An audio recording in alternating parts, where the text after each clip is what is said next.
Right, ladies and gentlemen, we are here, second installment. Good evening.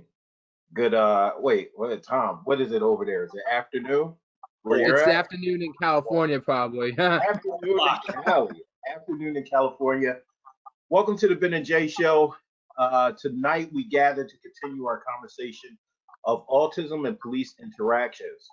And one has to wonder, where are we as a society and a race with the foundation that has spawned topics such as this, and that is racism. Are we now satisfied with the outcome that was the result of 8 minutes and 46 seconds of applied pressure to an individual whom, in the model of force continuum that is used by law enforcement, handcuffed and lying on the ground? He was considered at a 3, which is no threat. We mourn the centuries of wrongful deaths because of racism. Today, myself, Ben, and all of our panelists, we see and have seen an issue with racism, and now we see where additional attention needs to be raised. This is our children, these are our adults, these are our friends, our family members. On the spectrum and police interactions, yes, that elephant in the room, and that is that we are talking about Black and brown children on the spectrum. Yes, they are in danger, but every child and adult, every race, every single race, when speaking specifically and respectfully regarding autism, is in danger. So let's pay these bills real quick. This panel is made possible by Access Services. Access Services is a nonprofit serving 11 counties in Eastern Pennsylvania with the mission to create better ways to serve people with special needs. They've been doing it for 44 years and are only expanding their services as they bend to fit the needs of the curve and those in Eastern Pennsylvania. So myself and the very debonair Ben, who's dressed Hey, over what's up, guys? there, would like to thank everyone that is Mhm. here on the panel tonight, as well as the participants that are viewing. Don't forget, we would like to hear from you, the public. We are going to have as many segments as possible when it comes to tonight's topic. And without further ado, I would like to introduce the panel tonight. We have a lot of names, a lot of titles. Everybody's busy and doing work, so I'm gonna try to get through this as quickly as possible. Bear with me. First off, we have the Honorable Judge Andrea Duffy, Montgomery County Judge. We have Jude Morrow. He is an author and an awesome father, and he represents as being an autistic. Rachel Baker, she is a autistic as well, very awesome actress, singer, and recent high school graduate of Souderton High School. Pamia Coleman, that's my homie right there. Shout out to Pamia Xavier. Also mother, advocate, co-founder of Black Girls with Green Thumbs, doing the thing out there. Grant Manor, he's an awesome autistic and artist and illustrator of the book series Grant the Jigsaw Giraffe and Friends. We have Miss Perez, Stephanie Perez. She is an awesome mother, host, advocate, co-founder of One Blue Heart at a Time. She's dope. Check her out. We have Janice Wolf, awesome individual, advocate, and host of From Shelter Dog to Service Dog. Thomas Iland, my man Tom over in the West Coast, author, speaker, and autism advocate. He is a autistic as well, but you won't be able to tell because how smooth he is. We have Aaron Mathis, my man Aaron, cameraman extraordinaire, documentary director. He also deals with those with special needs. He's in the house. Matthew Walsh, he's a peer mentor to individuals on the spectrum, autistic as well. And Miss Douglas, author and mother to a child with autism, uh, awesome mother. I don't even know, creator of her own cartoon series. I don't. It just goes on and on. Atticus Baldwin, amazing young man, artist and public speaker. And do we have Miss Russian on? I'm not sure, but Miss Russian was supposed to be here, and we're going to get a little bit into her story a little bit later. But that is the panel for tonight.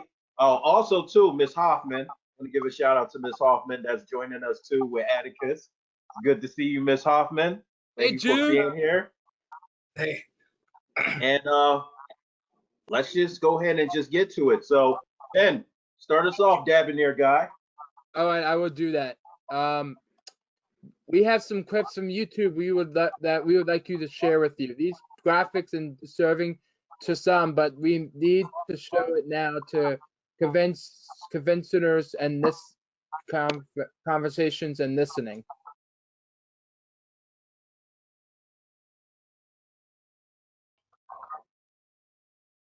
Disturbing videos. The elephant in the room. Things that we need to talk about. We need to listen. But these are things that we felt as though not only our panelists but our guests who are attendees should actually see. They may not have known or may have never seen these images, but this just gives you the ability for one to just be comfortable with what you say on this panel. There's no wrong answers. There's no right answers unless we are listening with our hearts and with our eyes, with our ears, and we're understanding where people are actually coming from. So I hope everyone here feels comfortable with speaking with everyone else here today. And we want to go ahead and get this off to a good start. First question, Ben. Ben got the hardest question out of all of these, so I hope everybody is ready. Let's chop it up. Let's talk about it. Here we go. Where are we today with racism?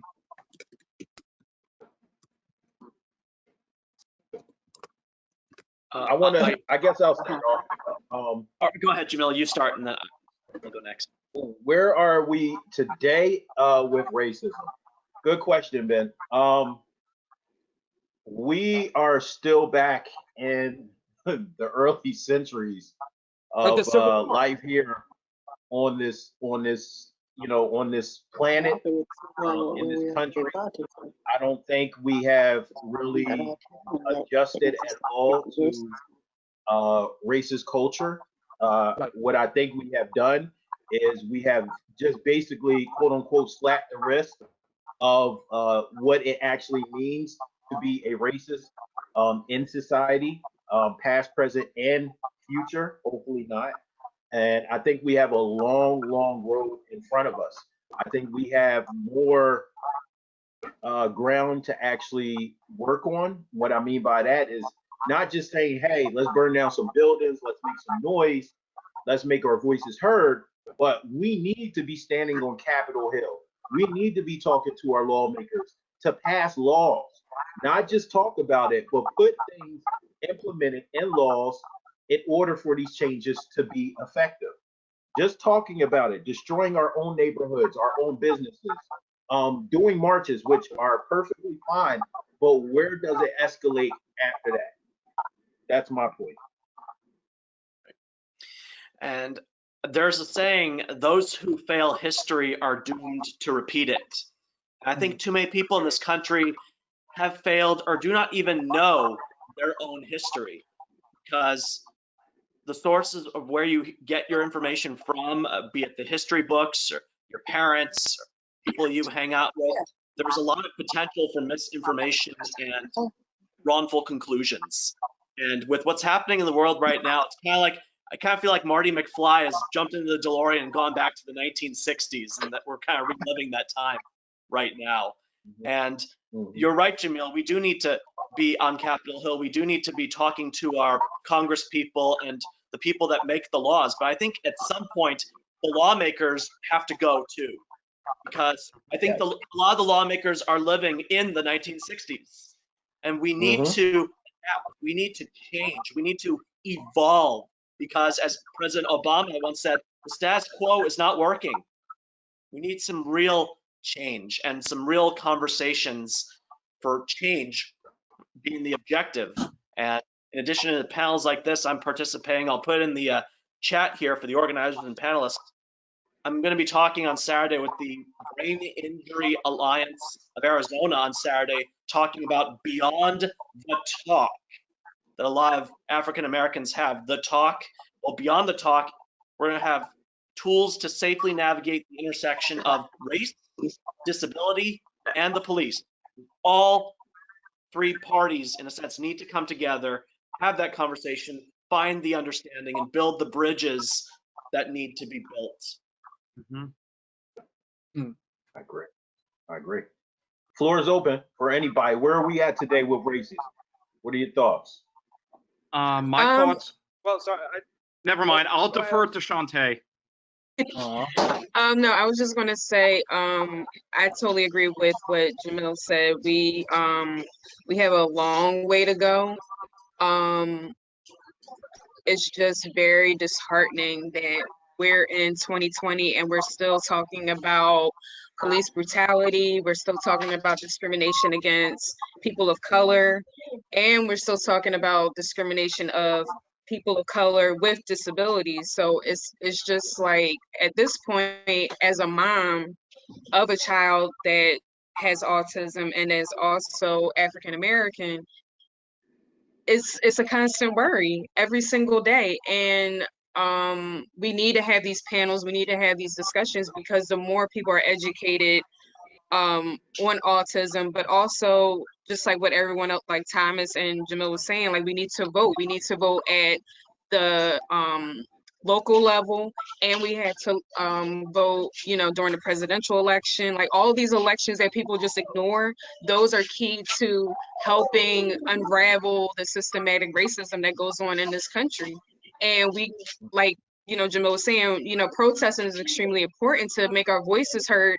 But what's the next step after that? We can't just keep protesting and then stop and don't do anything, and then protest again, stop, don't do anything, and we don't follow through with what's really going to make changes for Black people moving forward. Because there's so many little fires and so many things to unpack within racism. It's not just voting and it's not just protesting, it's also the educational system, it's also, you know, the medical field, it's so many other things that is like intertwined in it, that is just like you gotta start locally and then spread out. That's really like the basis of it. That's just my opinion. I want to thank everybody for giving me the opportunity to be a part of this ongoing discussion. But I think that based on the feedback that I've heard from the people that have spoken so far, I think the good thing about this panel is that everybody's letting their voice be heard. As Dr. Stephen Shore once said, if you've met one person with autism, you've met one person with autism. And what he means by that is that, yes, everybody has in this panel has some connection to autism, but everybody's lived experience is different. But as far as racial relations go, I think that in light of everything that is going on throughout the country, it's very disheartening that there's still a lot of stigmas attached to people of color, and not just people of color, but people with mental health issues or disabilities such as autism. I think that a lot of that stems from a lack of awareness, because I think that when people are not fully aware of what a person's lived experiences, they tend to draw the wrong conclusion. But I think the good thing is when we have events like this, it's a way of eliminating some stereotypes. And I think that there is more of a, what you would say, common ground. So I think with all the civil unrest and protests that are going on, it was a moment where the two groups of people were becoming more mutually exclusive. However, I think in light of everything that's going on, especially when you're starting to see businesses being destroyed by civil unrest and stores getting looted and stuff, it causes a lot of people to feel disheartened, because yes, they recognize that there's a problem, but now people are starting to realize that innocent bystanders are getting deeply affected by this. I didn't interrupt. I just wanted to piggyback with what Matt and Chante and what Thomas said. You know, we can't rewrite history. You know, history is there. And, you know, I love about like the Revolutionary War. I love like about the Civil War. You know, it's just kind of like we can't rewrite history because of like Harriet Tubman, or for example, like different people back in our history day. And it's just like we can't rewrite history about that. We can't. But I'm interested to really know, in the midst of civil unrest, just like Matt was speaking about, how many people actually took the time to vote? Um, where was the attention of everybody when there was the rioting, the civil unrest? Because really, how I feel is that that's sort of civil unrest itself. We're not voting. We're not taking the opportunity to express our opinion, our right to vote. We're not doing that. So why aren't we doing what the systematic causes need to be taken care of, but only doing the opposite, which is the action? That's what I want everybody to really think about, is that we're doing the action. We're out there. We're hitting the streets. We're wearing T-shirts. We're popping up logos on our social media page. But when it comes down to someone saying, "Hey, did you vote today?" we're speechless. So where are we going to really go when it comes down to fighting racism and equality? Where are we at? So let me go into the second question, and this is for all the parents here on the panel.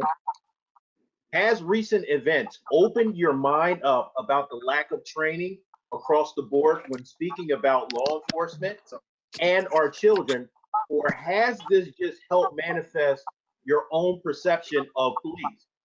I'm gonna give you an example. I'm asking you basically, has this basically opened your eyes to be like, wow, um, we need a change. There is some issues within law enforcement and government that we do need to change. Or this is just an example. Did this just bring along like, yeah, you know what? Cops hate all black people. Cops hate people that's on the spectrum. Cops are bad people. What perception, and be honest, what perception did you get from the events from George Floyd, Ahmaud, plenty of people in the past? I mean, the names are endless. What's your perception? I'd like to hear from the mother. Anybody can go ahead and speak on that question. So Yeah. for me, I don't think that it changed my perception per se, but it kind of, with all the media attention, obviously, it brought a lot of things to light for people that may have not had lived experiences.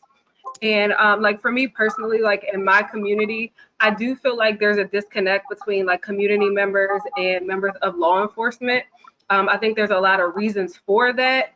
And not like I'm not a person that likes to jump on all police saying all police are bad or this or that. But I do think when it comes to mental health issues and people with special needs, I would love to see maybe a different like branch of quote unquote law enforcement, because I don't believe that police are properly trained to respond to calls that have to do with things like of that nature. So for me, like I have a nonverbal child, he, as you know, Jamiel, like he's 9, he's an African American boy. And, I shudder to think of, like a future where I could possibly not be around and he has an issue that police are called out for. He can't speak for himself. He may have, yes, sweetie. Okay, mommy will be with you. Yeah, Xavier, say hi to everybody. Bye. So it kind of scares me for the future sometimes if I may or may not be around, if he has an issue that, police have to respond to, them not understanding his mannerisms or they're not understanding what he's trying to say. It's a very, very frightening thing. And instead of just saying like, oh, all police are bad and like let's scratch the police force or what have you, I think that, through discussions like this, like maybe we can come up with some answers as a community based on our own family needs. Like I would love to see, I don't know if a task force is the right word, but, something being implemented in law enforcement to squash this, because honestly, I think it's rather ridiculous. Like people with special needs have been around for a very long time, not just people with autism. And I just feel like there's something that can be done about this if we just put our heads together. Well, I have something to say. See me? Can you hear me? This is my mom, everyone. Yeah. Hi, I'm Julie Coy. I'm Grant's mother. We're from Texas. And I need to let you know, so let's go back in 2007. Grant was not apprehended, but he was called in when I wasn't aware by CPS due to a situation of an older adult. And I was frantically on the phone calling the school saying he cannot talk to the police. The police are not trained to talk to our kids, yada, yada. Well, before I knew it, they had already had him. And then on top of that, they were going to arrest me for withholding grant because they felt I was withholding information of this young adult they were trying to accuse. Well, as it turned out, when I finally found it was all said and done, because I kept Grant home the next day, and then I found out Grant already talked to them, because Grant didn't know. He didn't know that he was supposed to tell me he spoke to the police, because they weren't dressed like policemen. They were CPS. Okay. Turned out the guy was exactly what we said. He's a good guy. Somebody was framing him. But here we are. They're questioning Grant. They're not trained to talk to our kids back in 2007. They're going to arrest me for withholding Grant. So crazy, right? So here we are 13 years later in Texas. And I need to let you know, Texas is the first state to implement through the Department of Public Safety videos and training when people with autism or other disabilities such as having a stroke or epilepsy are pulled over. We now have a code, which actually this code has always been available, called communication impediment, right. You can find it on aspergers101.com. So Texas is the first state to implement training and education when our young adults are pulled over, when they're walking down the road. You know, we're training our policemen, you know, north, south, east, and west of Texas. I heard New York was second to start this program. So there are programs out there, are starting programs with brochures, with videos. Go to aspergers101.org. But we need the other states to step up and do the same thing. So Grant was in those videos, and Grant created the decal and the logo for it as well. So just so you know, it's starting, it's out there. But 13 years ago, there was trouble on the forefront. Thank you. Yeah, I wanted to say something. The Center for Autism Research is part of Children's Hospital in Philadelphia. They're actually doing a study. They were doing a study like last year. I actually participated in myself, but what they were trying to do was they're trying to improve interactions of those with autism and the Philadelphia police. So a part of for some of the people that participated in the study, what they did was they put on like those virtual goggles like you saw in the video earlier. And what it was like you interacted with like avatars of people that were in the police department. And so they would do like a fictitious scenarios like where, but obviously the person that was like part of the test or whatever, like gave us a heads up, say, hey, the police are about to come talk to you. So one of the things that they did was like, I always tried to remain calm, but also one of the things that I had to teach myself before I started participating in the study was to always keep my hands visible and to keep like talk as little as possible, because like they say when they give you Miranda warning when you're being arrested, anything you say and do can and will be. That doesn't just mean when they're slapping the cuffs on you. That's anything you do before and after the arrest. So it's important for people when they're interacting with the police is to always, even if they don't agree with what the officer's doing, they should try to still remain calm, even if they're not sure if the officer is necessarily like speaking to them in a judgment like free tone. So that's one thing that I had to learn when I was doing the test. But also the good thing about everything that's transpired is with autism is people are starting to recognize that it's not necessarily a bad thing. So for some people with autism, they have a very good recollection for something. So in an instance when they're interacting with the officers, when they give like specific information, maybe it can to some extent help the officers understand the way that people with autism process their thoughts or feelings. Well, that's why there's a code on the driver's license that indicates that there may be a communication impairment with this individual, at least in Texas. And now they're adding it to the driver's license plate. So when they punch it in before they approach the window, the car window, they can see there may be a communication impairment. But again, yes, you're right. You got to keep your hands up. You can't say I'm reaching for my license. I have a code on it. There's got, you know, I'm not even satisfied that's enough. It's almost as if, of course, you don't want them carrying a flag around, you know, this is me and I have autism. How does that policeman know that immediately when he sees that person walking down the street, there's a communication impairment here? Mhm. I don't know, but that has not been addressed. And across the autism spectrum, like we've mentioned throughout this call, you can't see it just by looking at someone from the outside. And it's judgment. No matter where you may fall on the spectrum, judgment tends to be a cause for concern. So people with autism tend to be overly trusting. So they may think this person's there to help when really that person might be deceiving them. Or they may not think, if I answer a question this way, then that's going to land me in more trouble. And then it'll open a whole other can of worms. So I've learned through my own experiences and with my own mother, because we teach officers and young people how to interact with each other, we found that less is more. Less is more. You give the officer your name and your date of birth, and then you shut up. Name, date of birth, and then shut up. Because like Matthew mentioned, anything you say can be used against you in a court of law. So you don't give them anything, they can't use anything against you.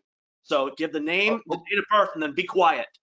That's how you can Tom. defend yourself. Yeah, I if wanna- I I could wanna even jump in. address something here. Oh, I'm sorry. This is Andrea Duffy. Is it Hey, how you okay? doing, Honor?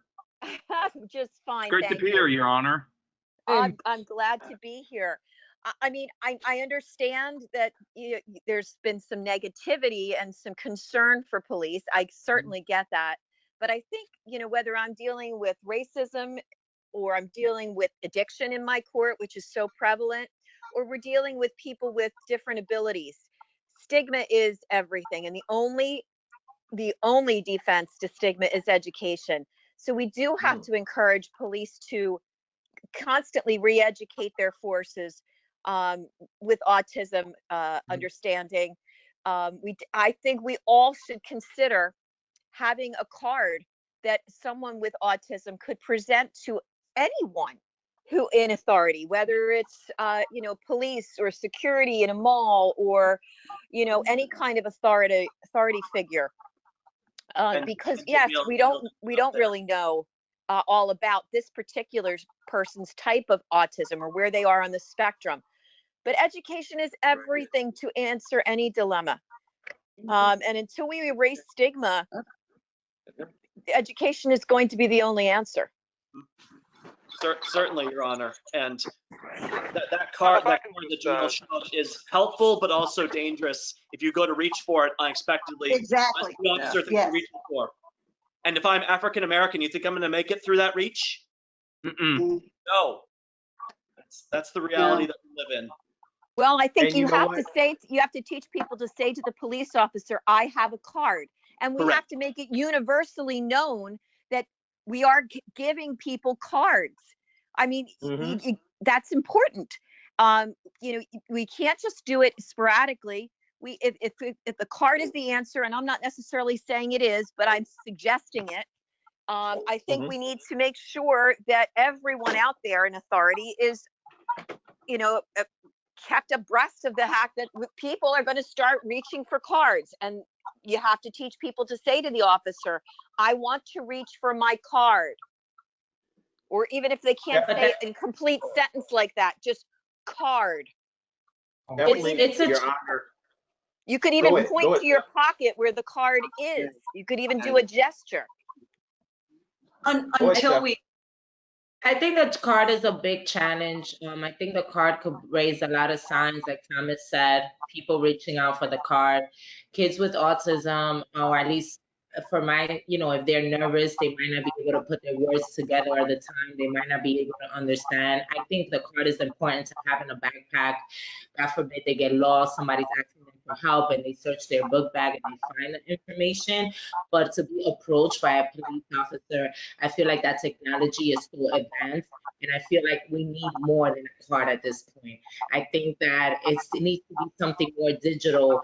I don't know, maybe a watch. I don't know, maybe something that makes a noise or says something. I can't because I don't know what it is, but I lost you guys' connection, so I missed a little bit of it. But going back to the racism that you guys were talking about, it's heartbreaking as a mom. So visually see this. It never stops. We didn't rewrite history. It has never stopped. It has continued. It's just now being posted on videos and it's going viral.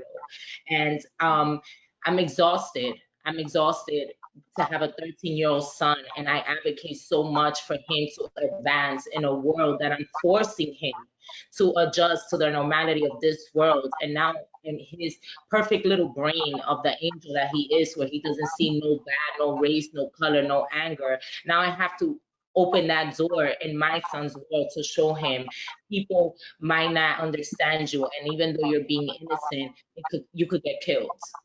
And in my opinion, as a mom, I need something way stronger than a card.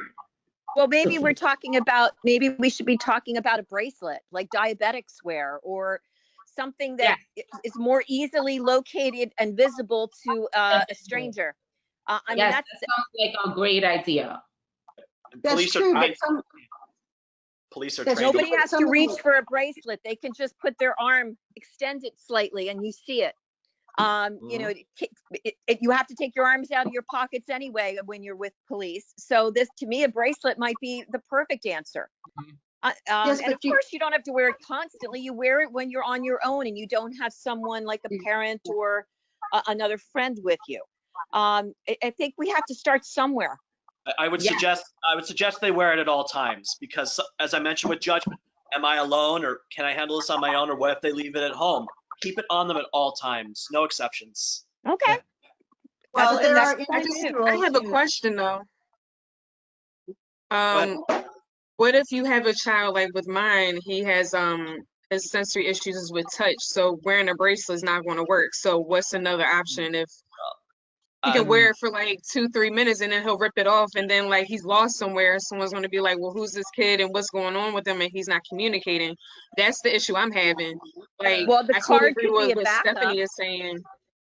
And I mean, and I agree with what Stephanie is saying. That's great to put in a backpack, and if he gets lost, someone finds him, and let's pray that they're not one of those creepy people that kidnaps kids.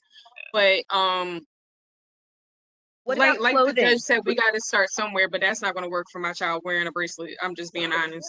What about clothing for your child? Would that help? How unique autism is, clothing, right? yeah, if there's something that I could put on his clothes, that would probably work. But But at the same time, it would make him stick out like a sore thumb. Chat has tools that are not bracelets, but it has QR codes that you can scan or stitch into clothes or put on shoes and backpacks. So that would work. Something you can scan, something that's digital, right? And Jude has his hand up. Jude has his hand up. Hey, not to interrupt everybody. I think I seen Miss Hoffman. Your atticus hand was raised. So on so many occasions, but everyone has so many wonderful things to share, and it's all pertinent and all important. So I was going to raise the question too about what do you do if you have sensory issues and how does that help? But I'm in complete agreement that education is key. That's where it starts. I mean, you have to be taught hate. You have to be taught awareness. You know, you have to be taught anything. People are taught these things, and it's heartbreaking, but that's why they've been passed on from generation to generation, and that's why it hasn't changed. And unfortunately, we have had somewhat I don't know if this is a positive aspect, but that yes, this is like the 60s. It's like we haven't really reverted from that. But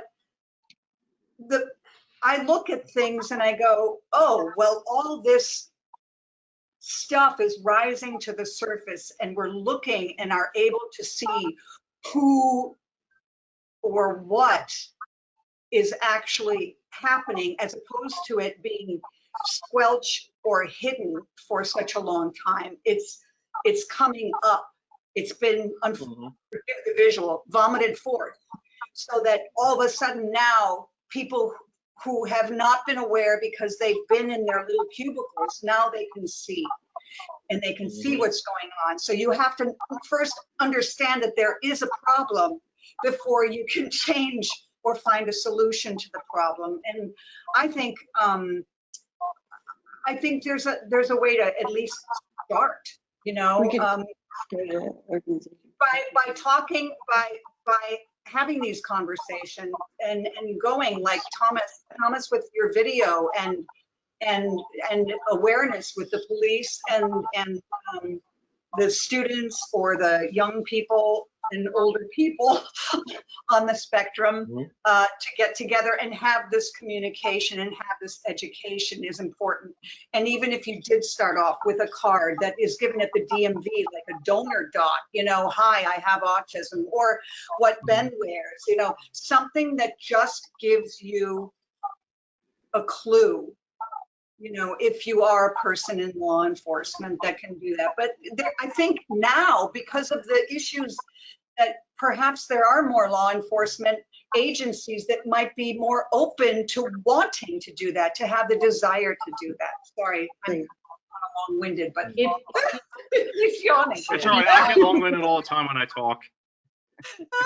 I know that We need commercials. We need Can I say commercial. something? Sure. Can I say something? Yeah, Atticus, go ahead. Listen, I don't really know that much about law enforcement or that much about politics or any good thing that we're going through. Like, but you know, I'd say one thing for sure. If I was president of the United States, I would want all people in America, whether they're Caucasian, African American, or whatever, black, white, and so on and so forth, would want all of them to live in America in pure love and outstanding courage. No racism, no racism, no What's the word you're looking for? no racism, no slavery. No, nothing. No. Yeah, no racism, no slavery, no Prejudices. no I think that's prejudices. what you're trying to Okay, say. no racism, no prejudices, no nothing, just happiness and pure love. Okay. There you go. Figure out a way to make Amen. that. Amen. And You go. My man Atticus right there. Hey, Steph, I know you had your hand up. Steph, let's get your comment real quick. Then I know Grant wants to speak on this.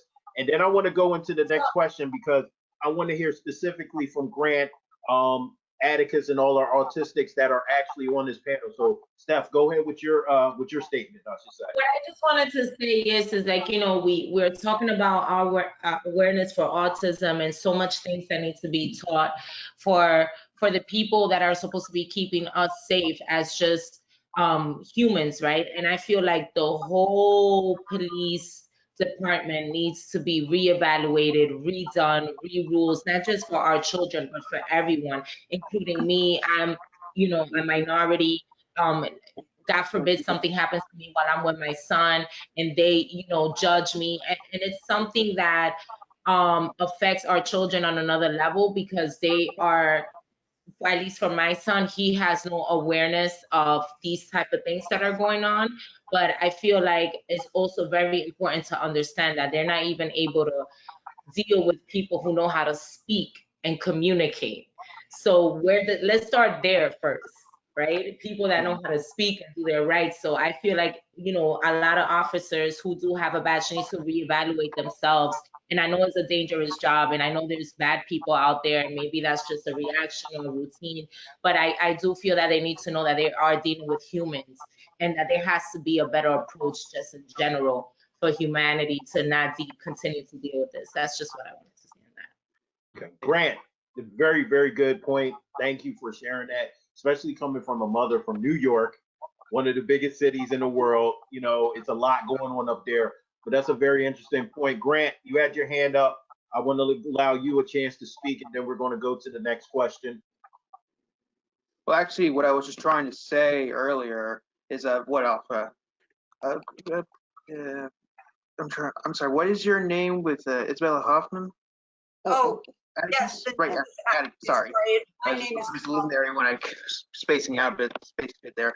So anyway, based off what you said, Atticus, and I get that if you were running for president, everyone, I would think that would be the best thing for our country and for the world, actually. Yeah. The only issue is that everyone has individual mindsets. people think differently. Some people are going to be, but some people may not be racist. Yes, and I know a lot of people who aren't that, but there are just going to be some that are, and that's normally those who are just stuck in the past or how they're raised. Yeah. Mm-hmm. We're always going to have this. Yeah, but you know, I may not know about, you know, that many law enforcements or politics, but if I was a police chief or president or anything like that, I would make those things possible for everybody. But my dream job right now for my career is to be an actor. There you go. Yeah, me too. There you go. There you go. Well, Like I said, it's always going to be an issue. Yeah. all right. So Atticus, I'm glad Grant. Very good point. And I want to ask all our autistics on the panel. It's a simple thing, but I think this is probably going to be one of the most important parts of this panel discussion. And this is me asking you guys a question. What is your biggest fear when it comes to getting in or coming in contact with police officers? As an individual on the spectrum right now, as an adult, do you have any fears about coming in contact with police officers? And if you do, what are they? Or maybe you don't have any fears. And can you explain why you do not have any fears? Go ahead, Atticus. Well, I don't have that many fears. I only have one fear, just one. I'm a little scared that if I tried my best to, even if I try my best to explain what's going on, why I have certain things, why I'm doing a certain thing, they might right away assume that I'm doing something illegal or that I'm lying, and they'll take me in. But one time, police officers, they asked me if they could ask me a few questions, and I answered them. I've never done any criminals, no bank robbery, no drugs, no felony, no any other criminal stuff. Yeah, that was a little scary. Yeah. It's So because, again, what because Thomas said earlier, when you're dealing with policemen, just give them your name, give them your birthday, and then that's it. Be quiet. yeah. Was it name and birth date or name and Was phone? that right? Name and phone number? Name and date of birth. Address too, Yeah, if you know. date of birth. Address and But date of birth. don't you think if you gave them your name and phone number, and here you are screaming your name and phone number, they're going to write it down and say, call that number because, you know, this kid is trying to tell us something, as opposed to their birth date. I would rather have Grant say, Grant, 8325, whatever my number is, 832528. Say your phone number, because if I was a policeman, we have a lot of police friends too, I'd be saying, let's call that number. He's trying to tell us something over a birth date. So Grant's been pulled over. Grant is still learning to drive because I'm not in any hurry to put him behind the wheel until he's ready. And he's been pulled over how many times? Twice. Twice. One for speeding 3 miles over 20 miles, and the other he cut a policeman off. Oh, Now, let me tell you something, guys. I don't know if this works, but because we raise money for the officers here in Houston, we just happen to have this little sticker that looks like an officer's badge for the ATO, Assist the Officers, and I stuck it on the back of the window because I knew when the policeman would walk to that side of the car for Grant, he would see that we were advocates for the Houston police. And I'm thinking, maybe that'll work. Maybe it'll help. But it just so happens I was with Grant those twice because he only has a permit. Oh, and we have big student driver stickers too. Yeah. And because I'm not ready to let Grant just drive on his own. But if, like Temple Grandin says, you know, if something should happen to me, Grant needs to get in that car and get me to the hospital or whatever it takes. He needs to know how to drive. So I will not let Grant, you know, I make Grant rise above his fears. But Thomas, the name and phone number, I'm definitely going to train Grant to say that, and then shut your mouth. And whatever floats your boat. If it's name and phone number that he can get out and that can help the police officer do his or her job, by all means. But I'm going to Make a phone call, yeah. I'm going to talk to my police put 3 friends about tips that. into the chat here, and I'll describe them here. I have managed my fear of the police by these 3 secrets, if you will. And it's what my mother and I teach in our movie, Be Safe. So stay where you are, first and foremost. If you run, the police will think you're guilty and will chase you. That's not good. Stay calm. That means keeping your hands where they can be seen, not fighting back. And Who knows the slogan for Nike? Just do it. Just do it. Well, when Do the it. police tell you to do There you something, go. you just do it. You don't argue. You don't make a scene or raise your voice. When the police tell you to do something, you just do it. If you follow these There you 3 go. steps, your police interactions Can I jump in? will go smoothly. Hey, Jude, I'm gonna let Can you every- jump in, Tom, Can I, real quick. Are you yeah, afraid of police? people can hear me. Yes, we hear you. Yes, we can hear you just fine. Hold Yeah, on 1 second. finally. Hold on 1 second, Jude. 1 second, Tom. Are you afraid of police officers?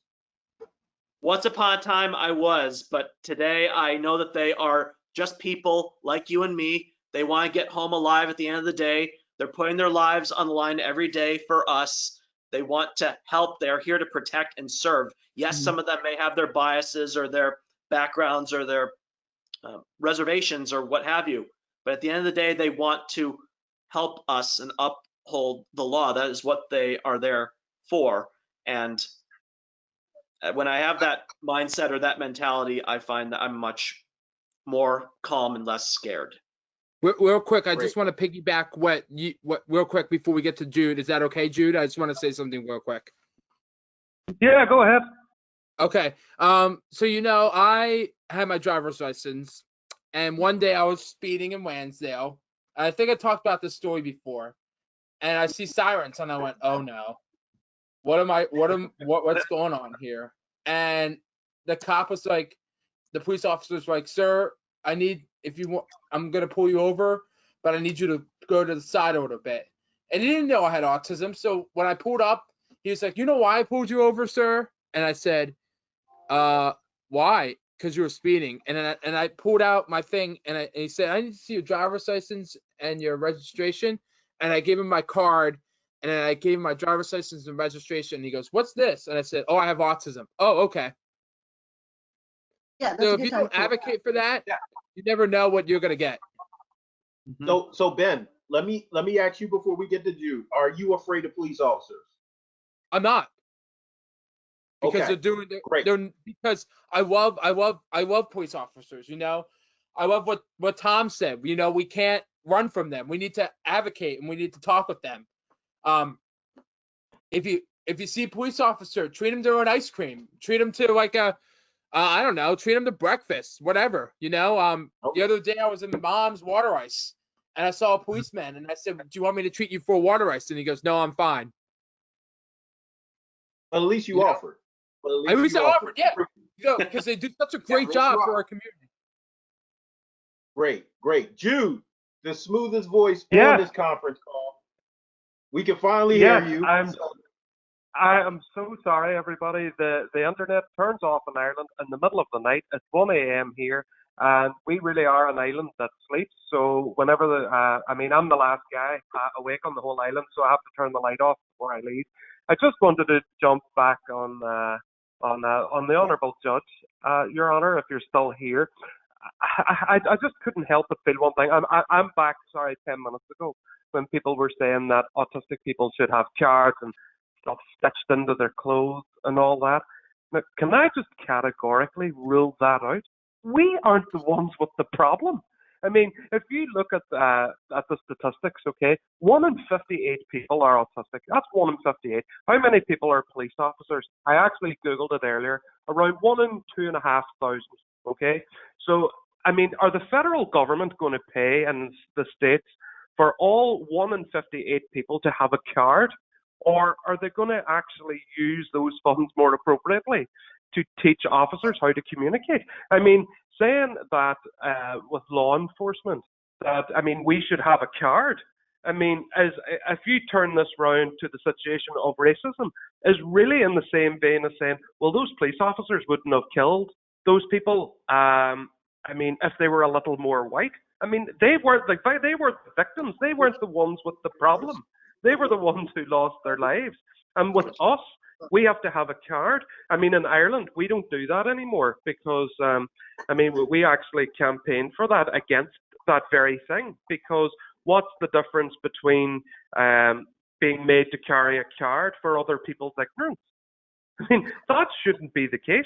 I mean, identify yourself simply because you're different. That's segregation, which, and so much so, deepens the problem.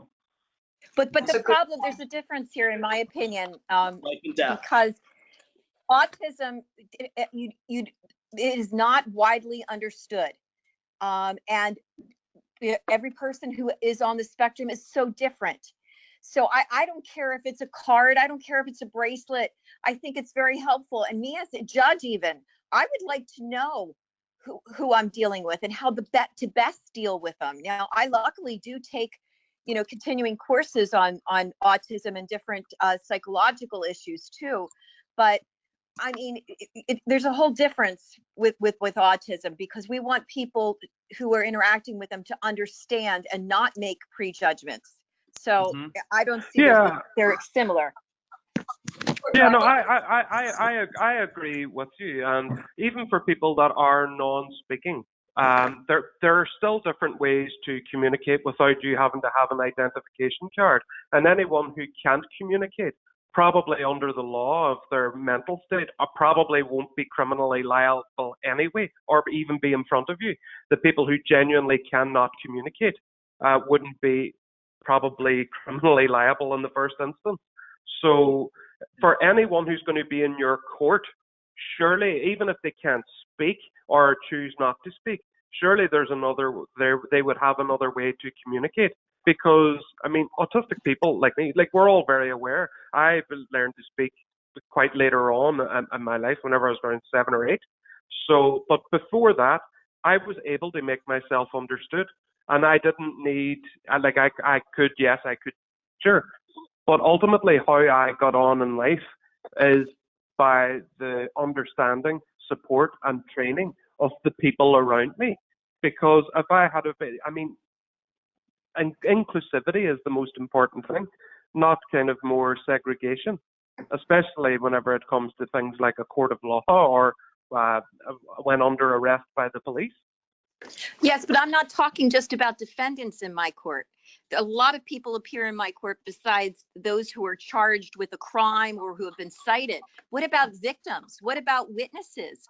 What about people who are coming to access services? So, I mean, we're not just talking about people who are being accused of something wrong.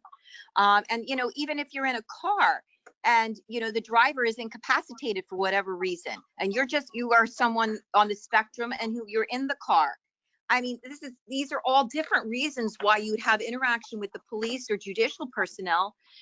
So, we're not just automatically saying, everyone with autism, we're considering this whole issue just because they may be subject to some kind of fine or offense. And Jude, I love you, buddy. Understand, in our country, if you disclose a disability like autism, you are entitled to certain laws by the Americans with Disabilities Act. If you don't get that out there, if it's not documented, then certain rights don't come into play. And knowing about autism and not knowing about autism could mean the difference between life and death in some. So but I think that goes into. Go ahead. I don't know if it's your voice, Jude, or if it's your point, but you really sort of made me really consider exactly what you're saying, because everybody is different. There are two sides to every argument, right? There are two sides to every story, at least two. So what you're saying, and I understand, it's just like all of a sudden, could it turn into a yellow star? Could it turn into something else? Could it turn into that stigma? I get that. And I understand exactly what Thomas is saying as well. It's so clear, but what we're coming down to is it's communication education. It's communication and education on all sides, on both sides. Let's learn about the police. Let the police learn about us. And of course the question is, how the heck do you do that? But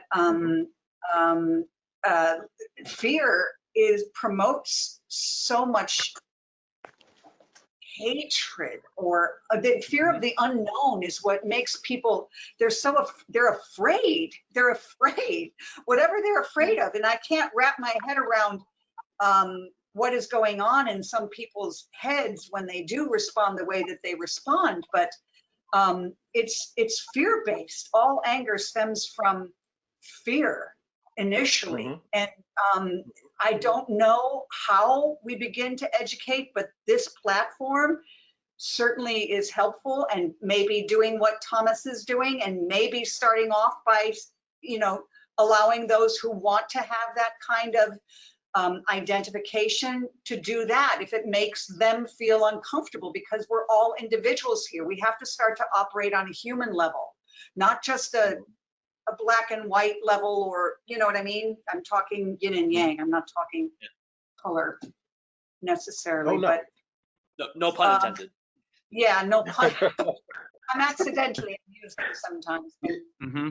Yeah, your thoughts is And definitely. thank you for the kind words as well. And I mean, with Thomas, that's actually quite strange to hear. I mean, if you're under arrest, if I am under arrest in the States, I have to say I am autistic to get certain like rights, or not privileges. Maybe that's the wrong word, but I have to do that. It's Go ahead. well, it's again, it's like, when do you self-advocate and when don't you? I guess it's up to the individual and those around them. But education, Jude, I completely agree with you. We need to educate everyone. We need to educate everyone about racism as much as we do need to educate people about autism. Another thing. Yeah, and what the difference is with the UK and Ireland is that police officers, the Garda Síochána, which is the Irish police force, and the Metropolitan Police, which is the UK one, their officers do disability and autism communication training. And I actually checked to see if any police forces in the States do it. None. Yeah. That I found. That's where it has to start.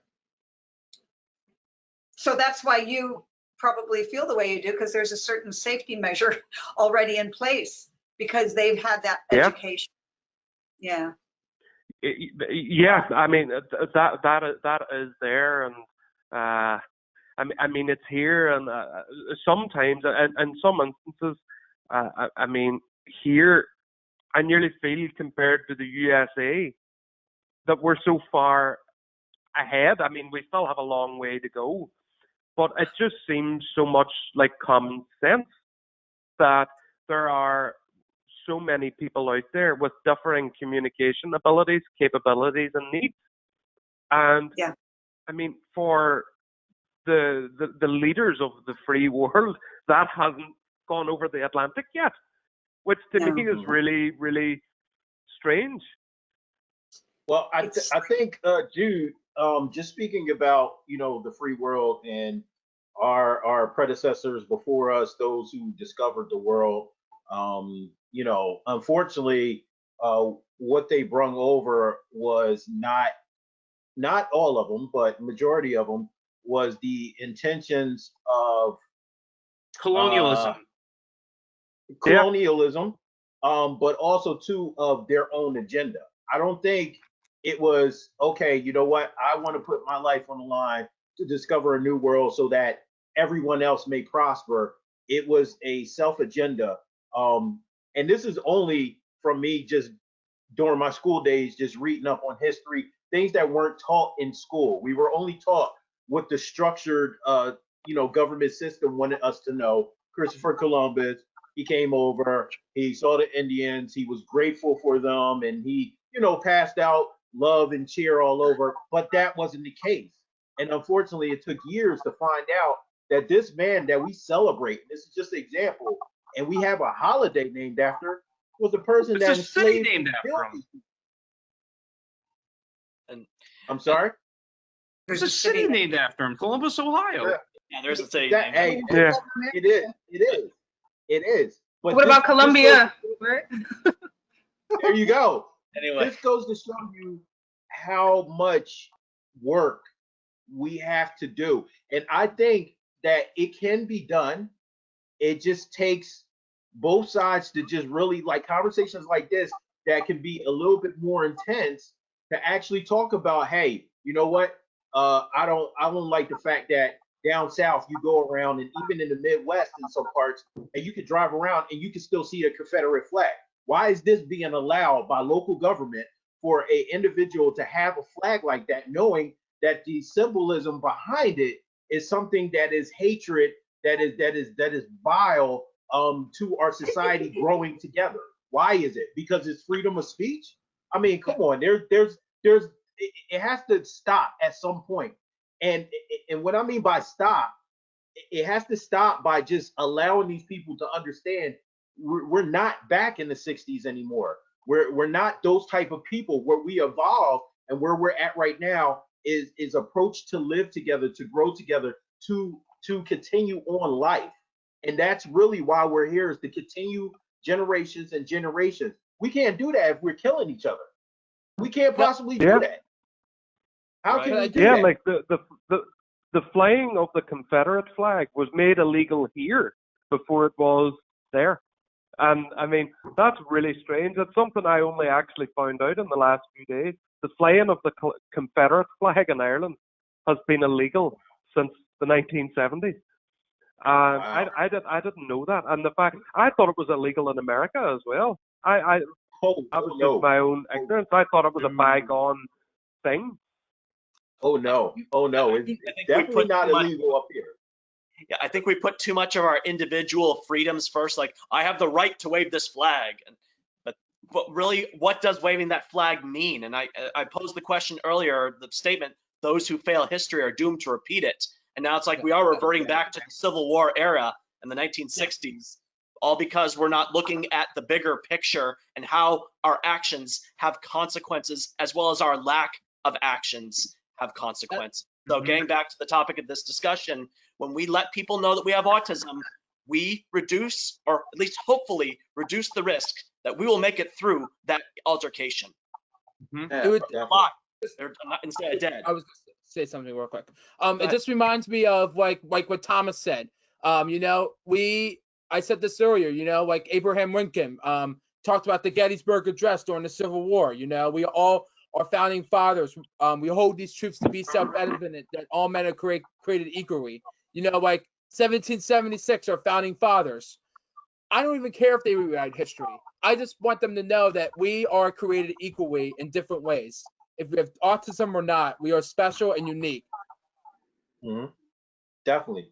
Hey guys, just to move on forward, and the conversation is amazing. It's a lot to unpack here. I just want to keep it going because we have something very special to me and Ben that we want to share with everybody. But we'll get to that in a second. It's another video, another 2 videos. But let's talk about the Baker Act. I'm not sure if anybody knows about it. Your Honor, I'm sure you probably heard of it or some type of amendment that is similar to it here in PA. But the Florida Mental Act of 1971, commonly known as the Baker Act, allows people with mental illness to be held involuntarily for up to 72 hours in a mental health facility if they meet the certain criteria. The act can be initiated by judges, law enforcement officials, doctors, or mental health professionals. Now, if you were tuned in to part 1, we did show you a couple of videos, and this is news of teachers who actually called school resource officers or law enforcement locally, and the officer, and you know what? I don't want to say the wrong term, but the officer did not evaluate the situation, did not discover many of the clues that the teacher could have provided, forced the Baker Act. Now, this act, if I'm not correct, in Your Honor, I think you can probably give me a little bit more feedback. The Baker Act is specific to Florida, but every state has something similar to that. Is that correct? Yeah, you know, we have basically the ability to have someone 302. That's the common parlance for this. Yes. And I do want to say that it's very important perspective to consider, because when you are a danger to yourself or others, you certainly don't want to be killed in the process of trying to get help. You don't want to hurt anyone else and then later have that on your conscience. So, you know, 302ing has its place. Obviously, like with any law, protection from abuse, many others, you know, things can be abused. laws can be abused. It's basically So, like a CYA in a way. Mm-hmm. okay. But I mean, 302ing is important. We need to do more than that, though. We need to expand 302s for drug addicts. That's one thing. But not getting off the subject, we have to make sure that 302s are not abused, so that people with just something like simple autism would not be subject to that kind of treatment. And that's why I still talk about, identifying whether it's a label or it's a bracelet or it's a T-shirt or it's I don't know what you want to call it, a UPC code or whatever it may be. We don't want people suffering because they're misinterpreted, and that's what's so important about any law. And What's I'm really great that important about everything that's going on is there needs to be, I think with education and treatment, it's a very good way to eliminate any stereotypes about somebody who is going through a mental health crisis or is having some sort of mental health issue. So, for example, years ago in Philadelphia, we had the state hospital at Byberry Mental Hospital. And the organization that I worked for, I actually found this out when I first started working there. Our organization started about by a Quaker, and Quakers obviously don't believe in going into joining the military, don't believe in war. So in place of being drafted, he volunteered at Byberry Mental Hospital, and he was just appalled by the living conditions that were there. Patients were being neglected and mistreated. People were being committed there against their will. And so the model for peer support started essentially as a way of somebody who was going through the lived experience of mental health challenges or crisis or whatever. And it's to help walk alongside them and guide them through the process. And I think with what's crucial about the program that I'm a part of in Philadelphia is peer support. So what it does is it pairs up somebody, an adult who has a lived experience, successfully navigating through adulthood on the spectrum.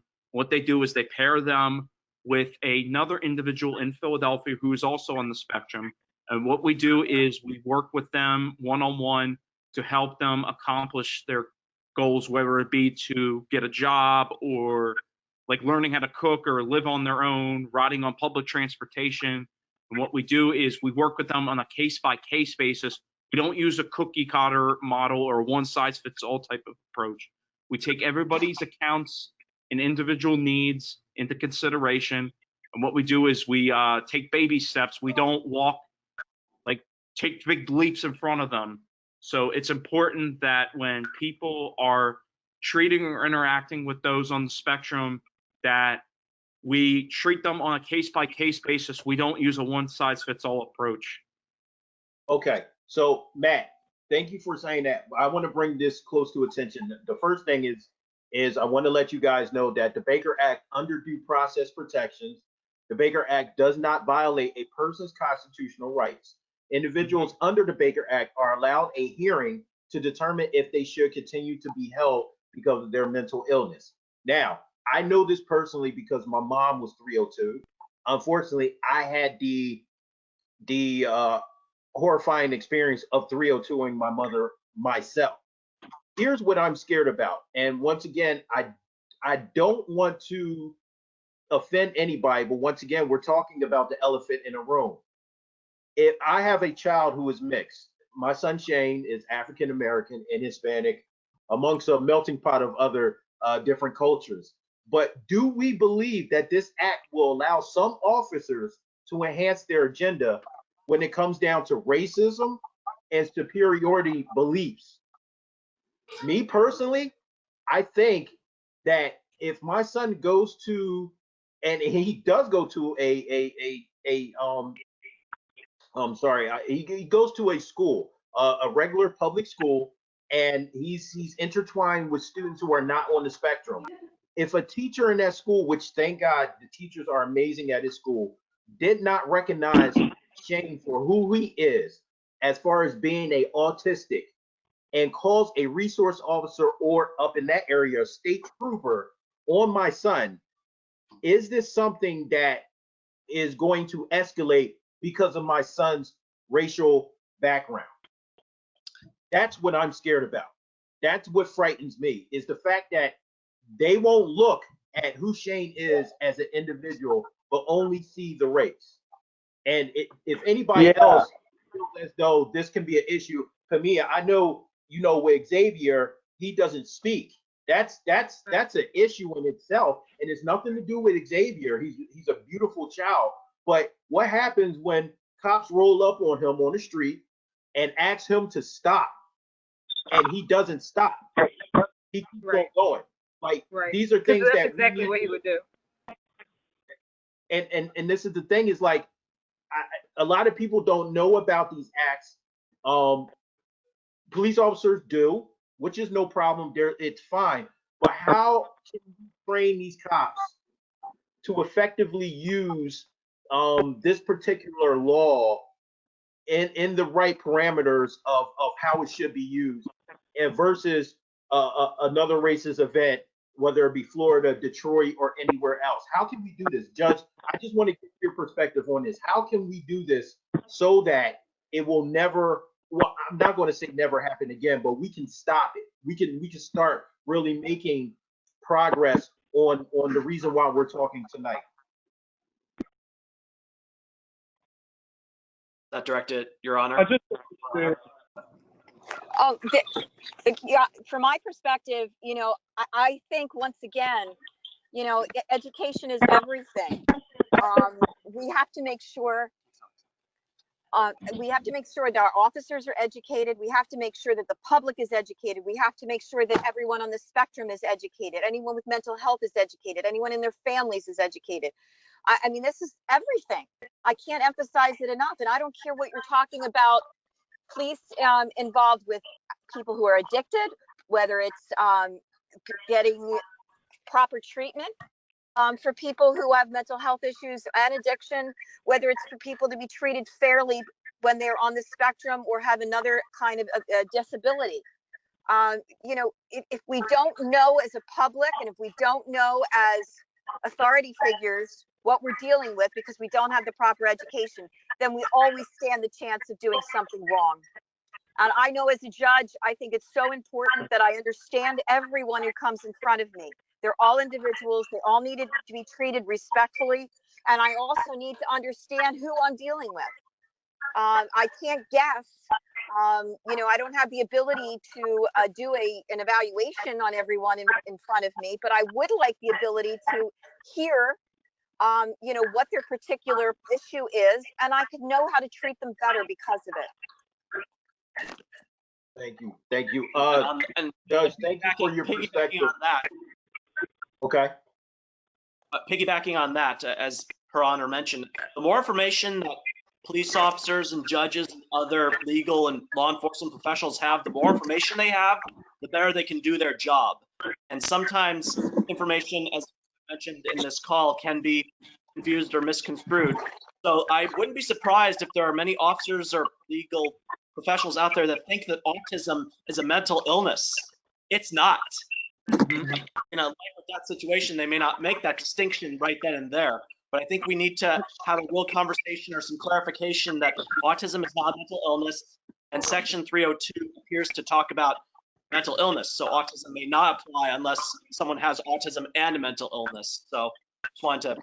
I think you made a really, really good point, Tom, because I know that, like, in recent years, there's been a misconception that people on the spectrum are more prone to committing violent acts, such as a mass shooting like in Sandy Hook or in Parkland down in Florida, because the perpetrators of those mass shootings did have a diagnosis on the spectrum. But what people also have to understand, in addition to having autism, they also had a diagnosis of a mental illness.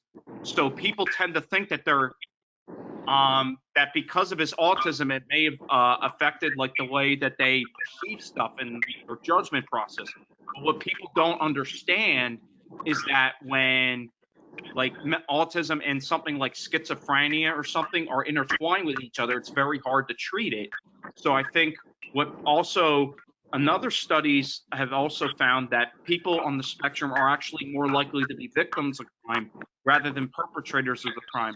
So some things that people need to get out of their head is that people with autism, yes, some of them have gone on to do horrible things, but we have to recognize that that is such a slither of what actually does happen. So we need to get that out of people's heads that people with autism, they're not going to commit violence. It's so rare. It's not even funny. Well, Great that's why point. I'm point saying it's so important to know, okay, my witnesses and my victims. I want to know more about them so I can better communicate with them and better understand them. Because I don't see many people with autism. In fact, I don't think I've ever seen somebody with autism do anything other than commit a vehicle violation. And even then, I want to understand them better and be able to communicate with them better. So, whether it's carrying a form of some kind so that people who they encounter can understand, okay, this doesn't necessarily, this particular behavior doesn't mean this, it means this. That's so important. We cannot read minds. So, until everyone comes with just some kind of label, and we don't want that, we have to find some other way to be educated about each individual we deal with. Right, but in order for you Great to point. be educated about each individual, you have to know what autism means, right? Oh, absolutely. Absolutely. You have to understand it in general, and then you have to understand each specific person and how they, they fall on the spectrum.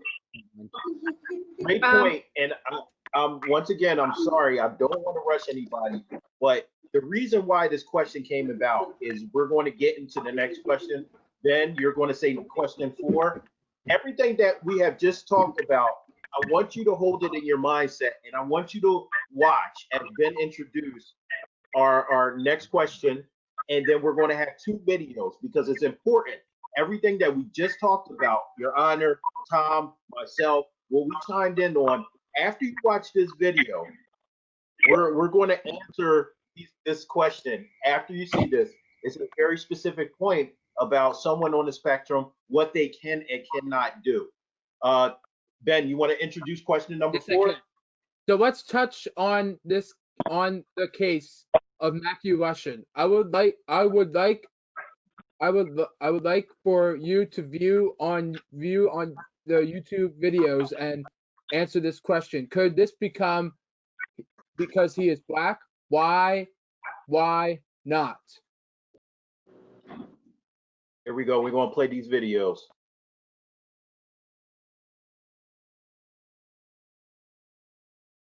I just want to just quote on something before Ben gets into our 5th question.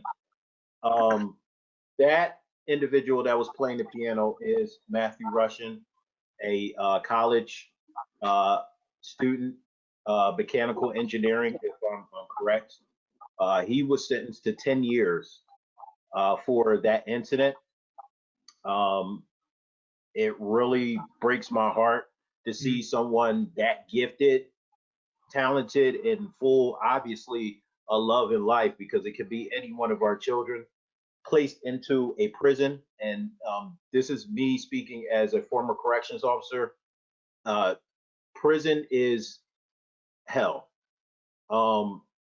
If you have any, and we're talking separate from religion, but if you had any concept of what hell would look like for you, I can guarantee you that the things that I've seen would depict what hell would be for you. And he is currently serving that 10-year sentence in facilities that unfortunately are lacking air conditioning. His mental state has gotten worse, and his mother is frantically trying to get him out and trying to get the world to understand what exactly happened that particular evening. And I think, unfortunately, I'm not God. Unfortunately, I'm not in his mind, but I don't think he was trying to kill himself. I think he made an accident. He was so anxious and overcome by anxiety that he was scared and needed to go somewhere that was beyond comprehension for anybody so he can recollect himself and make it home.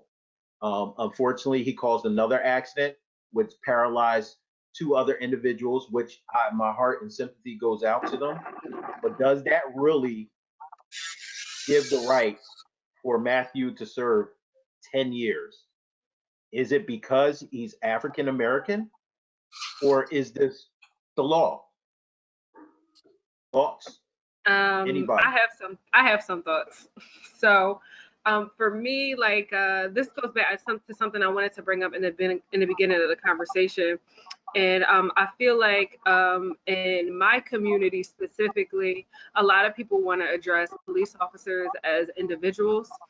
When I personally feel like a lot of the actions that police officers take are systemic, and they have a lot more to do with what's allowed in the police force and in the court system than it has to do with those officers as individuals, right?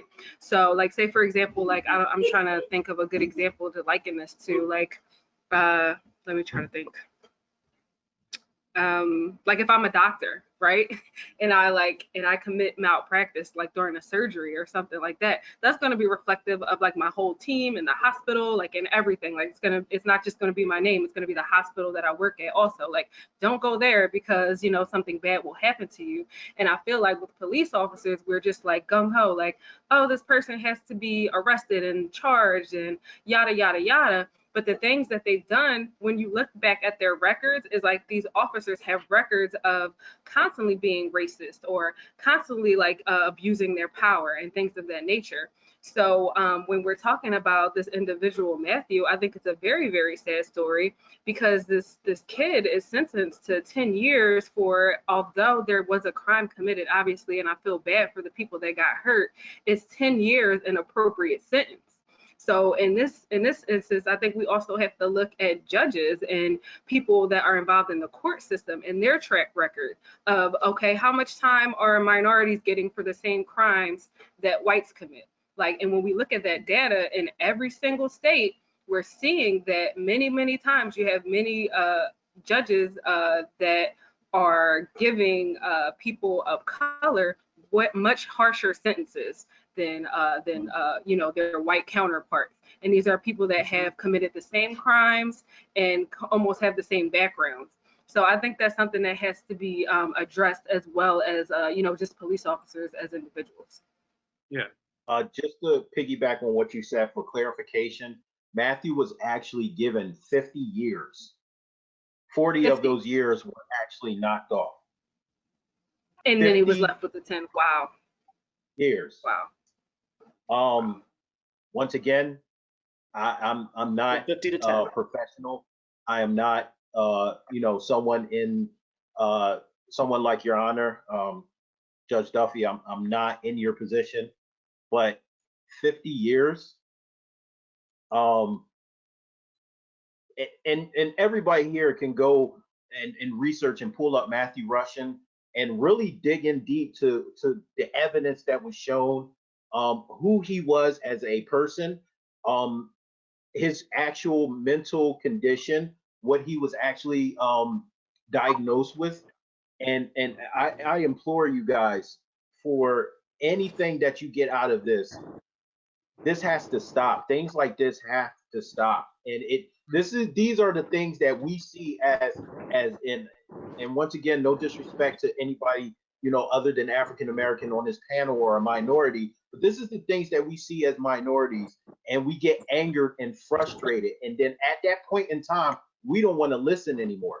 But also too, on the defense of looking outside the box and not just looking at the color, what are we doing to listen to minorities, to individuals that are getting these lifelong sentences? Are we really giving them due process, or are we just saying, there go another one, let's just throw them in and throw away the kid?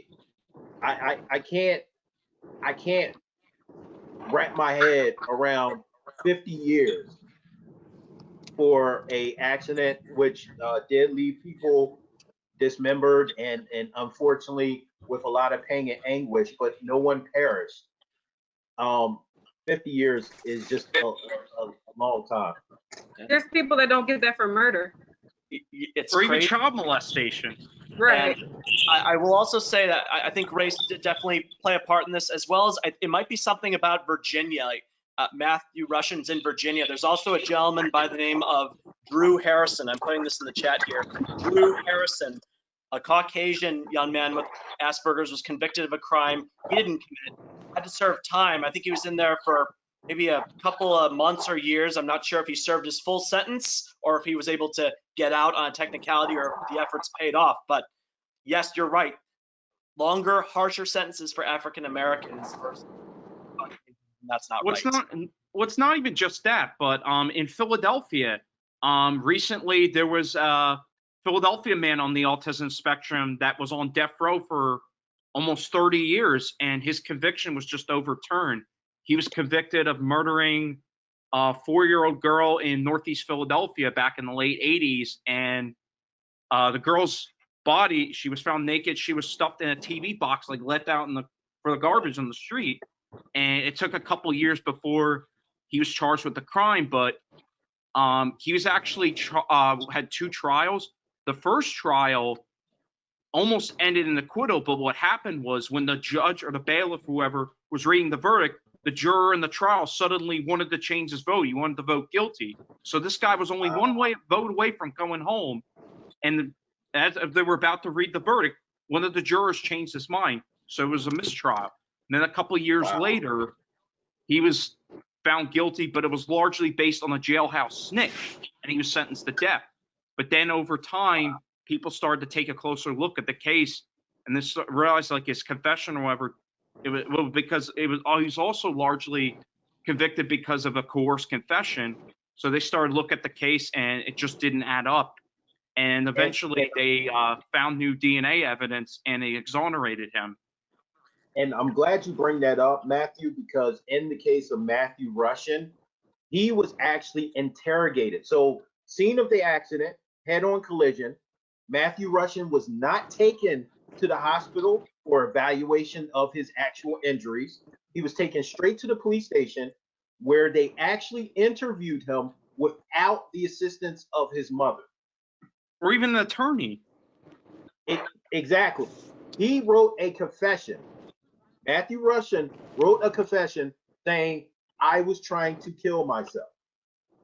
You guys seen the video that I just call me just call me a realist. I don't know what you'll call me, but the way he plays those keys, the way he smiled, does not show anyone that had the mental capacity to kill himself. I'm not a doctor, nor do I claim to be one, nor do I claim to know what a mental capacity could be. I mean, there are plenty of people that commit murder that wasn't in that headspace an hour before the actual murder actually happened.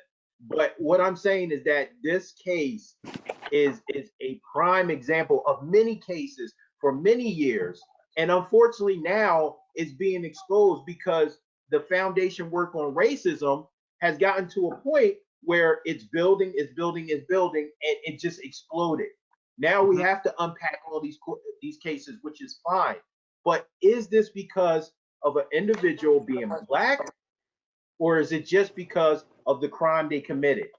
And this has to be scary for just about everybody that's on this panel, whether you're Black, white, Asian. Is this something that we are going to fear? Is it something that we fear now? And how can we get over this? But I also wanted to elaborate. The guy that I would just reference, the guy that just got free from Pennsylvania death row, he wasn't Black. He was white. But he was just an easy target because, I mean, obviously, like autism wasn't like fully understood back then. They just thought this guy was weird or goofy but he was an easy target because when a child is murdered, there's a lot of pressure under the police, or the police feel under a lot of pressure because the victim is so innocent and young. And so there's a lot of emotions that grew with the investigators because sometimes they resort to desperate measures to try to get a quote unquote criminal off the street, and ultimately it has dire consequences. So this guy that was in prison for almost 30 years. So he had like half of his life stripped from him. And I think it also boils down to how much influence a particular person or a particular class might have. So Drew Harrison's mom was able to make a plea to Virginia's governor and got her son out of jail. I don't know if that can happen with Matthew Rushin or not. I mean, with all the protests and everything that's happening, if Virginia governor's going to budge on that. But when all is said and done, people with autism have the cards stacked against them in the justice system. In fact, my Aunt Barbara in Illinois, who's the autism specialist there, wrote an entire article titled, "And Justice for All, Unless You Have Autism." And justice for all, unless you have autism. And that talks about how people with autism don't conduct themselves in a normal way, or a jury of their peers or a judge thinks this person has said this, therefore they are guilty, lock them up. That's it's crazy. Let me jump to the next question, because we appreciate everybody taking time out of their busy schedule, and we want to kind of just basically not wrap this up with no disrespect to the subject at hand, but Part just three, to Jamel? basically minimize Part three sometime? is going to go on for longer and longer. What's up, Ben? Part 3? No, actually, go ahead, and we're going to go question 6. I'm going to go ahead and read question 6, and then we're going to allow for some of our attendees to ask questions. So question 6 is, and this is for anybody right here on the panel: can our children and adults on the spectrum ever achieve equality? And do we want them to? Because what I found is that before, my fight was, oh, my son is just as good as anybody else's son. He needs to be signified as just a quote unquote normal child. But now, as my son grows into teenager years, and I grow in age, and then also just experiences in life, I kind of want my son to be different, because being different actually is the epitome of what society is telling people to do now.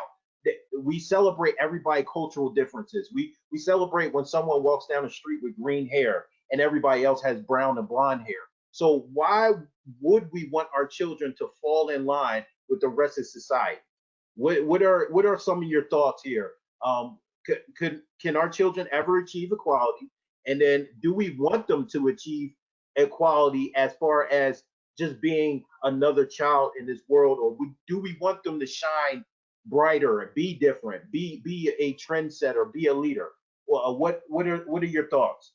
So to borrow your term, falling in line, I think when it comes to if they're doing things that might and result in them being hurt or killed, they do need to fall in line, understand the laws, follow instructions. And even if someone doesn't talk or has limited verbal skills, that doesn't mean they can't learn or be taught. And talking isn't teaching. We have to show them, use video modeling how to behave and what to do, and focus on what to do when the police are involved, so that way they will stay alive and safe. As for being different or standing out, I think that is what makes autism so unique and so extraordinary in some ways, because we use the term like melting pot, all these cultures blending together and becoming one big unit. But I took a course in college, intercultural communication, and my teacher explained that we are no longer in a melting pot society. We are in a tossed salad society. All ingredients in one bowl mixed together. Like a cucumber doesn't become a tomato during that process. Everyone is still their own unique vegetable, dressing, condiment, what have you, and it all makes the salad taste really good. Anybody else? Any of the mothers, Chante, Pamela, Stephanie? I was gonna say, I'm not even gonna say conflicted. Like, I want my son to embrace who he is, being on the spectrum. But then at the same time, I get worried because within him celebrating being different, he's also a Black child. So it's like you kind of do a balancing that as he gets older. You want him to be comfortable in his skin. You want him to be a part of society and be on the same even plane as everyone else. And I definitely do not want my child to be like any other kid on the planet, because it's him and I love him for him.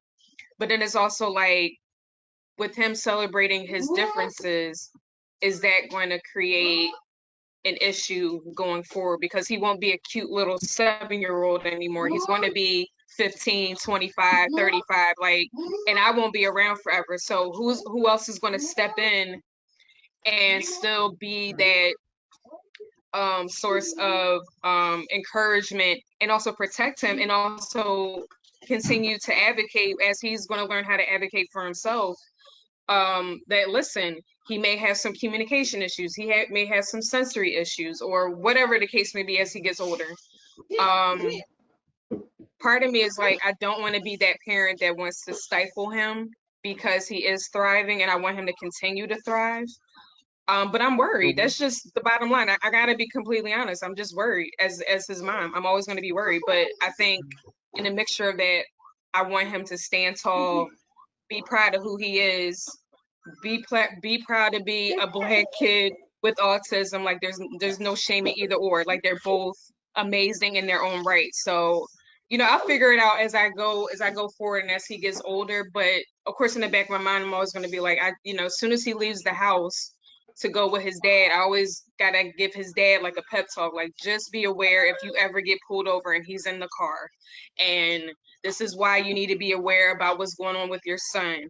And then I have an anxiety attack when he's with him, because I don't know what circumstances could kind of come together that it's a hot mess what goes on in my mind. But to answer your question, yeah, I want him to be proud of his Blackness and be proud of having autism, because there's autism to me is a gift. So Great perspective. So, Anybody else before we open the panel up? Yeah, I just wanted to make a quick comment. So in a lot of autism circles, like you always hear like, oh, we got to celebrate like neurodiversity and things like that. And I love that. I think it's an amazing thing. And as you know, Jamiel, like in my nonprofit, we work with a lot of children that are on the spectrum. But the odd thing about it, these are all things that we as parents want for our children, right? We want them to stand out, we want them to achieve, we want them to succeed. But like at home and out in the community, my son wants the opposite kind of, not achievement, but as far as standing out, like he kind of wants to hide his Nova chat, his speech device. He doesn't want people to know right off the bat that he has autism. He kind of wants to blend in like with all of the other children. So like for me and my household, it's kind of like this balancing act where like I'm reminding him that yes, baby, you are different.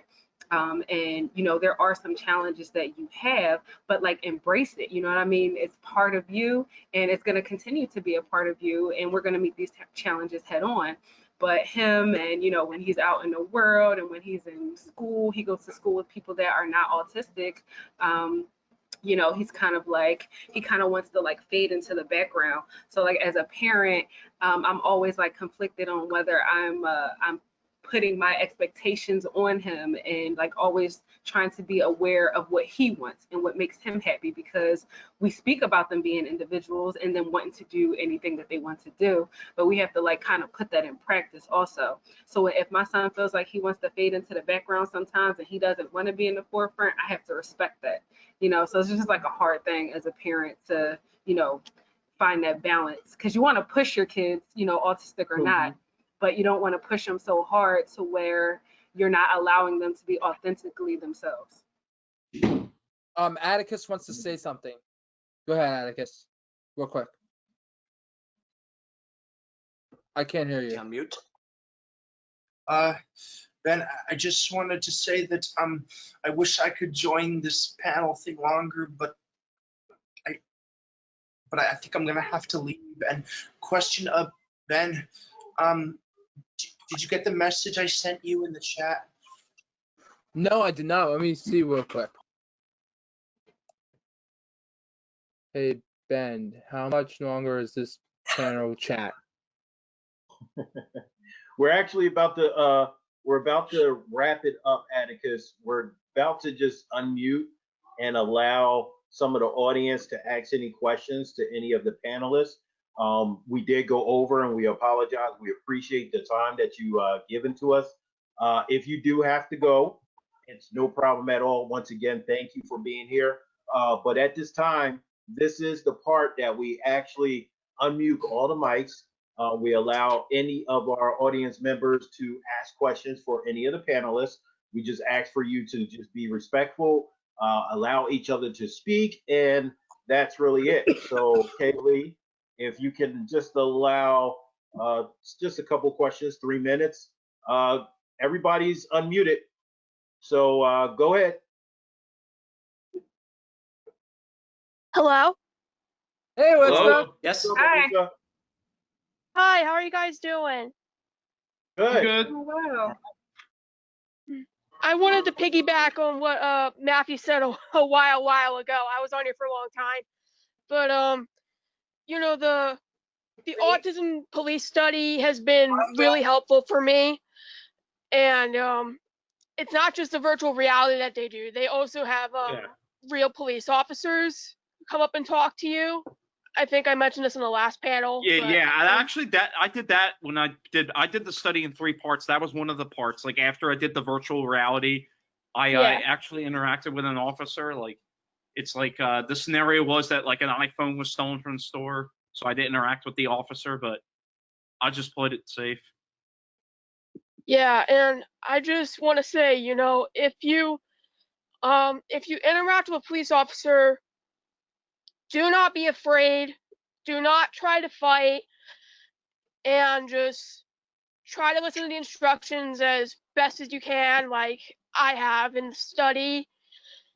And you know, just try to be there for people too. You know, like just hang in there, and if you're feeling nervous, you can talk to somebody, you can talk to your parents, you can tell the cop, you know, like you're nervous or something, and they can, like, I'm sure they'll understand. Like actually, I know I'm going a long time here, but there's actually a police situation I had, and I told the police officer, you know, I had anxiety, and then about an hour later, they actually checked on me to make sure I was okay, because I told them I had an anxiety disorder, and I was honestly worried when the cops were around, but I knew they were trying to help out in every way. So yeah, Yeah, just cops are very friendly. Cops are there to help you and be supportive. So I wanted to piggyback on what Woessner said, and we all need to be supportive in life and be kind to each other, and that's what we need in life. exactly, yeah. Definitely. Thank you, Alyssa, You're for welcome. listening, always being a supporter. Any more questions? Any more questions before we end this panel for tonight? We've been unpacking a lot of stuff, and we do apologize. We wanted more time for questions, but that's what it's here for. Just unpacking a lot of things, and conversations are going to be Kim, taking place well somebody has after a this. question. Kim, if you want to Okay. unmute yourself, you can. Any more questions? All right. So once again, we do apologize. Yes. We do actually, no, let me take that back. We don't apologize, because this is what we actually needed. We needed conversations. We needed deep-rooted opinions. We needed exposure of what our thought process is as far as dealing with just today's societal issues, and us awesome parents and those individuals on the spectrum. So we would like to thank all of our panelists and audience members for taking time out of their busy schedule to continue help start the process of change, and with the key factor of listening. I can't wait till we do this in person. I know, Yeah. right? That's great. Ben. Yeah, Go ahead, man. been listening. I know you I got just want to something give a quick audience. shout out to Access Services. Thank you for what you do. I just want to give a shout out to God and my parents. You guys are amazing. Keep doing what you guys are doing, and all the parents out there who have sons and daughters with autism. Keep doing what you're doing. No matter what you're going through in life, keep fighting for your child. No matter what is going on, keep being successful like I was. And having autism is not a bad thing, and it doesn't characterize who we are. Everyone is unique and special, just like a rainbow. And let's be kind to each other this week, guys. All right? And I just want to give a special thanks to my co-host, Jamiel Owens. I want to thank everybody, and I love you all.